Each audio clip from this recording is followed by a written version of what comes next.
স্কুলের বেঞ্চের উপর একটা আইডির নাম পাইলাম, সেই আইডির নামটা ফেসবুকে সার্চ করে পেয়েও গেলাম। যাই হোক, নক করলাম, হ্যালো কেমন আছেন, রিপ্লাই দিল না। তারপরে ওই যেই ব্রেঞ্চের উপর লেখাটা ছিল ওই ব্রেঞ্চের একটা পিক তুললাম, তারপরে সেই স্কুলটার একটা পিক তুললাম, এই স্কুলের পিক টিক তুলে ওকে পাঠাই দিলাম। সঙ্গে সঙ্গে সিন করলো, তারপরে রিপ্লাই দিল, হোয়াট, আপনি বেঞ্চের মধ্যে আমার অ্যাকাউন্টের নামটা পাইছেন তারপরে আমাকে নক দিয়েছেন? আমি বললাম যে হ্যাঁ। যাই হোক বলেন, যেহেতু আপনাকে নক দিয়ে ফেলছি আপনার বাসাটা কোথায়? তখন সে বলল, না আপনি নক দিয়েছেন ভালো কথা, আমি ভাবতেও পারি নাই যে কেউ এইভাবেই নক দিবে। তো আপনি নক দিয়েছেন জন্য সেই জন্য আমাকে জিজ্ঞেস করবেন যে আমার বাসা কোথায়, আমার নাম কি, আমার বাবার নাম কি, আমি কোন ক্লাসে পড়ি, কী করবো না করবো, এগুলো আপনি প্রশ্ন করবেন আর আমি অ্যান্সার দিব, তাই না? মানে এটাই ভাবতেছেন। তখন আমি বললাম যে হ্যাঁ, কেন, পরিচয় তো হইতে পারি তাই না, আমি আপনাকে নক দিলাম, ভাবতে পারেন যে আমি আপনার একজন ফ্যান। তখন সে বললো, হইছে হইছে, আমার আর ফ্যান ট্যান হওয়া লাগবে না, শুনেন এখন আমি কোনো প্রশ্নের অ্যান্সার দিতে পারবো না, বাই। স্কুলে গিয়েছিলাম ঘুরতে, আসলে এটা রংপুরে।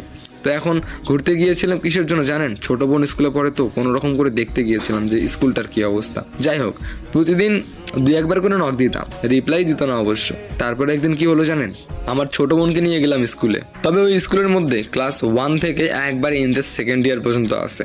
আর আমি জানি না যেই মেয়েটাকে আমি নক করছি সেই মেয়েটা কোন ক্লাসে পড়ে। ছোট বোনকে নিয়ে গেলাম, আর আমার ছোট বোন ক্লাস 3-তে পড়ে। ছোট বোনকে ক্লাসে বসিয়ে দিয়ে আমি মাঝে মাঝে স্কুলটা একটু ঘুরে ঘুরে দেখতাম, কিন্তু কখনো সন্দেহজনকভাবে কোনো মেয়েকে সন্দেহ লাগে নাই যে এই মেয়েটারই অ্যাকাউন্ট। কি আর করি, প্রতিদিন নক দিতাম, হালকা পাতলা রিপ্লাই দিত।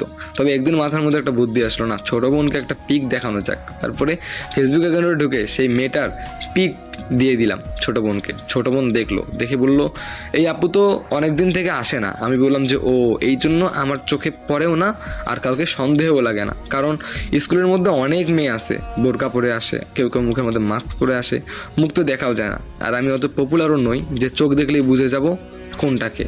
যাই হোক, ছোট বোন চিনছে, কিন্তু মেয়েটা নাকি স্কুলে আসে না। একদিন মেসেজ দিলাম, আপনি স্কুলে আসেন না কেন? তারপরে দেখলাম সিন করে রিপ্লাই দিল, আমি স্কুলে যাই কি না যাই আপনি কি আমাকে ফলো করেন? আমি বললাম যে হ্যাঁ, আমি আসলে মানে আপনাকে ফেসবুকে দেখলাম, তো তো কখন আর কি স্কুলে দেখা হয়নি। তখন মেয়েটা বলল, আসলে আমি স্কুল ছেড়ে দিয়েছি। আমি বললাম যে ও আচ্ছা, তাহলে চলেন একদিন মিট করি। তখন মেয়েটা বলল কি জানেন, আপনার সঙ্গে দেখা করার কোনো রকম ইচ্ছাই আমার নেই। আমি বললাম, আরে ভাই কেন রে ভাই, আমার ফেসবুক পিকটা দেখেন, আমি দেখতে কেমন একটু দেখেন, প্লিজ একটু দেখেন। আপনি আপনি আমাকে ভালো করে দেখেনও নাই, আপনি আমার ভয়েসও শুনেন নাই, আপনি আইডিয়াও করতে পারতেছেন না যে আমি কেমন, কিন্তু আপনি মুখের উপর বলতেছেন যে আমার কোনো মানে টাইমই দিচ্ছেন না, আপনি আমাকে পাত্তাই দিচ্ছেন না। যাই হোক, মনে মনে ঠিক করলাম প্রতিদিন আর নক দিমু, একদিন না একদিন দেখা তো হইবই। সামনাসামনি দেখা করে এক কাপ হলেও চা খেয়ে বিদায় দিয়ে আসবো, এইটাই আমার টার্গেট ছিল। প্রতিদিন মেসেজ দিতাম, সে সিন করতো, উড়াধুরা